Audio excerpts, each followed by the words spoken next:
안녕하세요. 분당 차병원 이비인후과 두경부 외과의 노종열입니다. 혀에 생기는 암, 인두에 생기는 암, 후두에 생기는 암 이렇게 크게 말씀드리는데 그 외에도 목에 생기는 원인 불명암이 있고 갑상선암을 포함해서 이렇게 머리하고 가슴 사이에 생기는 암 종류를 얘기를 합니다. 여기 생기는 암들은 암 치료도 굉장히 어렵기도 하고 생존율이 그렇게 좋지는 않아요. 또 한 가지는 기능적으로 굉장히 중요한 부위에 암이 생기기 때문에 말하고 먹고 또 숨을 쉬어야 되는 인체 기능의 가장 중요한 기능을 담당하는 곳에 생기기 때문에 그런 기능적인 문제도 저희가 잘 고려를 해서 치료해야 되는 아주 중요한 그런 암들입니다. 두경부암의 원인은 주로 담배, 술 이런 발암물질이 원인이 돼서 생기는 다른 폐암도 마찬가지지만 두경부암도 그게 가장 중요한 원인이고요. 또 최근에는 인체 유두종 바이러스라고 해서 그 자궁경부암의 원인이 되는 바이러스입니다. 그게 인두에 감염이 되면 편도암이라든가 설암, 혀뿌리암 이런 것들이 생길 수가 있고요. 또 비인두암이라고 코 뒤에 생기는 암이 있는데 거기는 특별히 아시아 지역에 앱스타인 바 바이러스라고 EBV라는 바이러스가 있습니다. 그거에 감염이 되면 특이적으로 그 비인두의 암이 생길 수 있습니다. 이 두 가지 비인두하고 구인두에 생기는 암들은 바이러스 관계에 있어서 생기는 암들이라 여러 가지 치료의 반응이 좋고 예후가 그렇게 나쁘지 않은 그런 성향을 가지고 있습니다. 두경부암의 발생이 10년, 20년 전에 비해서 그 발생 비율이 조금씩 낮아지고는 있는데 예를 들면서 혈암이라든가 다른 후두암이라든가 이런 것들이 전에보다는 조금 빈도가 낮아지고 있지만 바이러스 관계된 인두암이라든가 이런 것들은 전에보다 또 증가 추세에 있어요. 그래서 전체적으로는 거의 비슷한 거나 약간 그 빈도가 떨어지는 추세에 있습니다. 초반에 뚜렷한 증상이 없는 게 문제예요. 후두암 같은 경우는 성대에 생겼을 때는 목소리 변화가 크게 오기 때문에 쉽게 저희가 목소리 변화 때문에 올 수 있거든요. 그래서 담배 피시는 분들 특히 3주 이상 목소리가 변했는데 잘 낫지 않는다 그러면 빨리 병원에 오셔서 내시경 진찰을 받아야 되는 이유가 그겁니다. 그런데 이제 그 후두암을 빼고는 다른 생기는 곳에 생기는 암은 대개는 초반에 증상이 없는 경우가 많아요.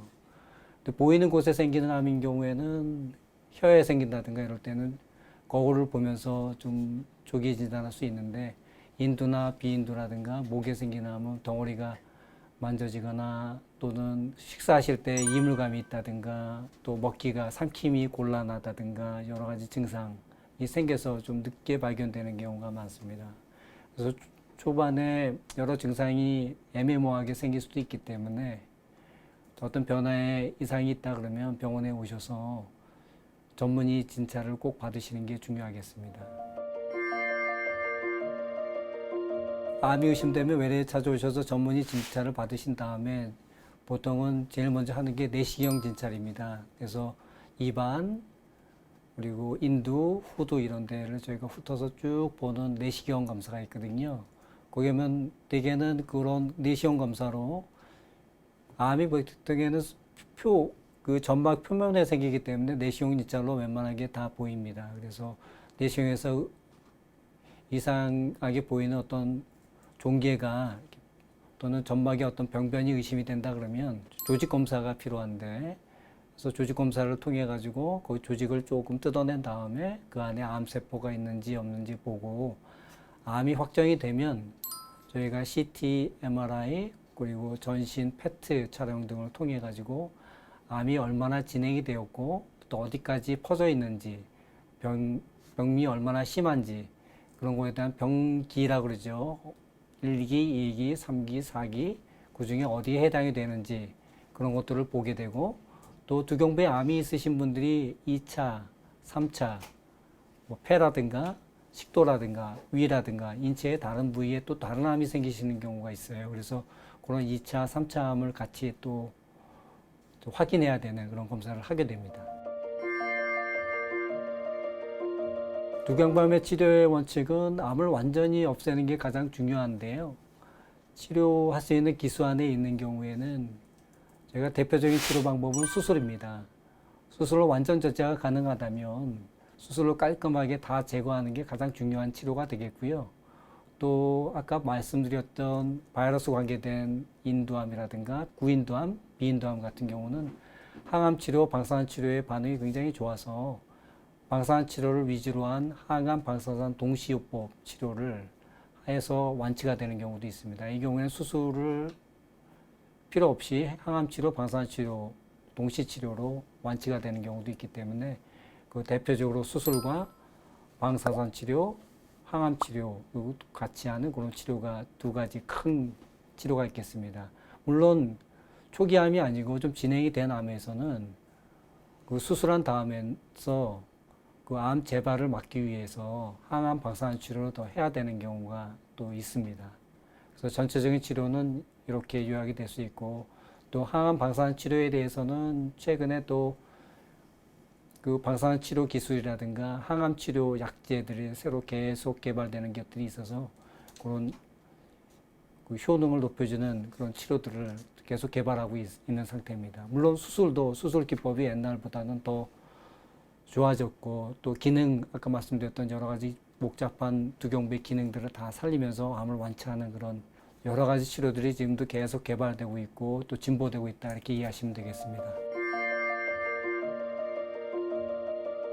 로봇 수술의 장점은 말씀드렸듯이 그 두경부의 그 복잡한 그 해박적 구조를 그대로 유지시키면서 가능하면 그 기능들을 살리면서 치료할 수 있는 것이 아주 중요한 장점이 되겠습니다. 그래서 말하고 밥 먹고 또 숨 쉴 수 있는 그런 기능들을 가능하면 최대한 살릴 수 있는 게 그 중요한 목표인데, 입 안을 통해서 로봇 팔이 들어가가지고 암을 도려낸다든가, 갑상선암 같은 경우는 미용적인 면에서 또 그렇게 치료를 한다든가, 그런 삶의 기능 그리고 삶의 질을 가능한 최대한 높이면서 치료할 수 있는 그런 중요한 장점이 있습니다.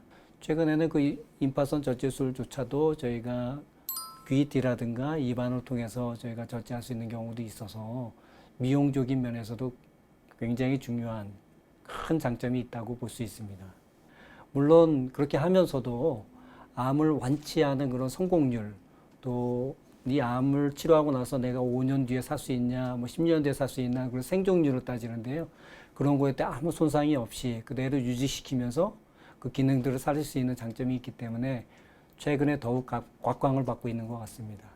그러면서도 이제 더 중요한 거는 그 합병증이 일어날 수 있는 여러 가지들이 있잖아요. 그런 것들이 가능한 일어나지 않도록 세심하게 그런 것들을 최소화하면서 저희가 신경 쓰면서 수술을 합니다. 일어나를 잘 모니터하면서 봐야 되기 때문에 그런 책임감, 막중한 책임감을 가지고 암 환자 한 명 한 분 최선을 다해서 그런 결과가 나올 수 있도록 저희가 그런 마음가짐으로 최선의 치료를 하고 있습니다. 두경부암 치료를 말씀드렸듯이 수술할 수 있으면 수술이 이제 좋고, 그 다음에 그 수술하고 나면은 그 조직들을 저희가 면밀하게 조사를 해요. 수술한 의사뿐만 아니라 그거를 전문으로 보는 병리 조직 교수님이 계셔서 암을 떼낸 부위가 깨끗이 잘 잘라졌는지, 또 암이 얼마나 나쁘게 성질을 갖고 있는 그런 종류의 암인가, 또 이 암이 림파선에 어디까지 전이가 돼 있어서 병이 퍼져 있는지, 이런 것들을 다 종합해서 저희가 수술한 다음에 항암 치료, 방사선 치료를 더 추가하게 되는데요. 추가하는 이유는 암이 남아있기 때문에 그걸 없애기 위해서 치료한다기보다는 수술을 완전히 절제했더라도 그렇게 성질이 안 좋은 암은 나중에 재발의 시가 돼서 그것 때문에 재발이 되면 사망할 수 있기 때문에 그걸 조기에 막기 위한 그런 예방적인 치료라고 생각하시면 됩니다. 그렇게 완전한 치료를 다 하시고 나면 되게 두경부암의 5년 생존율을 주로 많이 따지잖아요. 다른 암들도 그렇듯이. 전체적으로 따지면 5년 생존율이 한 60% 정도 됩니다. 그래서 아주 좋은 암에 비해서는 그렇게 높지는 않고, 또 췌장암이라든가 담도암이라든가 다른 암들에 비해서는 그렇게 예후가 훨씬 좋은 거라 저희가 외래에서 내시경 검사도 하고 또 면담도 하고 또 주기적으로 저희가 사진도 찍고 해서 암이 재발이 있나 없나 이렇게 면밀하게 관찰을 합니다. 그래서 5년, 최소한 5년 동안 저희가 추적 관찰을 잘 해가지고 괜찮다 그러면 완치가 되는 겁니다. 암 환자라 그러면 이제 제일 걱정하는 부분이 이 암 때문에 내가 빨리 죽는 것 아닌가. 그래서 내 생을 일찍 마감해야 되는 게 아닌가 가장 그게 두려울 거고요.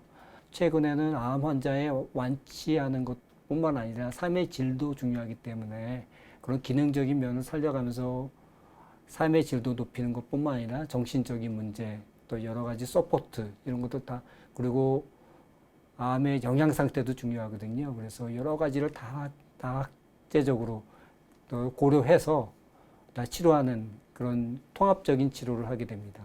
그래서 저희 병원은 두경부암 치료를 할 때 수술하는 의사뿐만 아니라 항암 방사선 치료하는 교수님들이 암 환자 한 분을 놔두고 여러 치료 방법에 대해서 고려를 하는 그런 다각제 시스템이 잘 개발되어 있는 이유가 이런 통합적인 것들을 잘 고려해서 최상의 결과를 나오게 해야 되기 때문에 그런 시스템을 만들어서 우리가 잘 활용하고 있습니다. 예, 두경부암 진단되고 나시면 하늘이 무너지는 것 같다.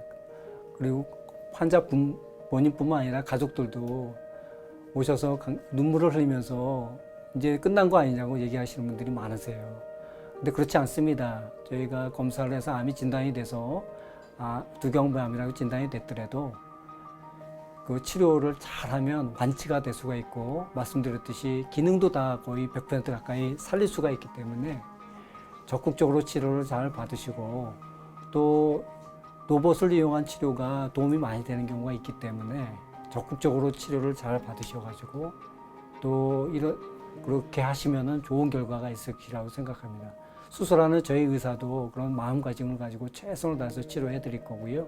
저뿐만 아니라 삶의 질의 문제들도 담당하는 선생님들 또 환자의 영양 상태를 또 이렇게 도와주는 영양사 선생님들도 다 계시기 때문에 이런 것들을 종합적으로 저희가 잘 도와드려서 삶의 질이 가능한 최선으로 될 수 있도록 노력을 하겠습니다.